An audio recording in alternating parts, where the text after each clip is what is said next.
thank Senator Barrasso and you for holding this hearing, and thanks for the recognition on this. And Mr. Chairman, you were just talking about important issues that I believe in too. I think fiber is a great way to add affordability, help us increase the security layer, provide backhaul middle mile capacity, bring affordable essential broadband to households and businesses.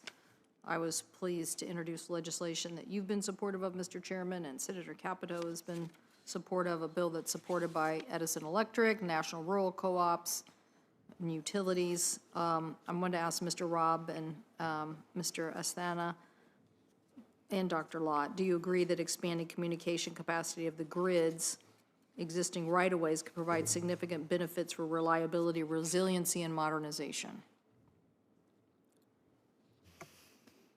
Wasn't really prepared to talk to that issue, but I think expansion of communication accessibility for utilities, particularly in emergency response areas, is very important. Yeah, I would definitely support what Jim said. I think from a communication perspective, what we really worry about is communication in a crisis, right? When the grid is down, when we're black starting in a cyber attack, how do we communicate? And I think there's a lot of opportunity there. That's why I'm for a closed-loop network. I'm sorry, go ahead, Dr. Lott. Just say I agree. My first recommendation is making sure that we have strong communication networks for when incidents do occur. Right, and I think people don't quite grasp this. I think even some people in the administration, that you can have a better security communication closed-loop network by doing this fiber, and so we're supportive of it. We also want to see mandatory and comprehensive standards on millions of miles of natural gas, oil, and hazardous liquid pipelines. I'll be introducing legislation to ensure that FERC has a clear role in protecting our pipelines from cyber attacks. Mr. Robb and Mr. Asthana, do you believe that reliability of America's pipeline system is at risk due to the growing number of cyber attacks? Do you believe that FERC has been setting for the bulk of power sectors have increased? Do you believe that the reliability and interconnection of that with the pipeline system is something that we have to address? I can't speak for the pipeline system broadly. What I can tell you, Senator, is that it's absolutely clear to me that the reliability and security of the natural gas pipeline system is heavily linked to our ability to serve customers through the electric grid. So those systems are absolutely interlinked.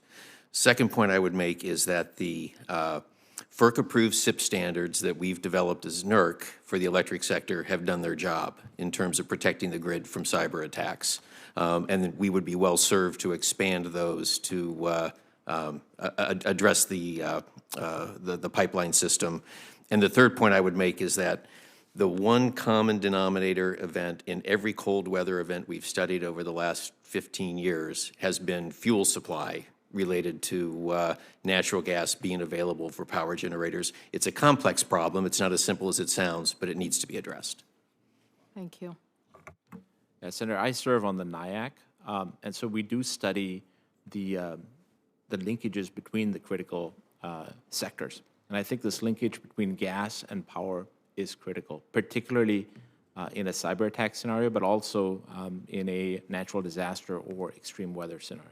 Great, thank you. Appreciate that answer and what we need to do to shape it up. Mr. Robb, during last year's heat wave in California, the Pacific Northwest Hydro provided 7 to 8 gigawatts of energy so its neighbors could keep the lights on.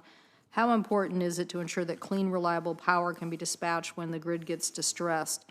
Senator Daines and I have introduced legislation along with Senators Wyden and Risch that would streamline and expedite hydropower relicensing to ensure the resources stay online.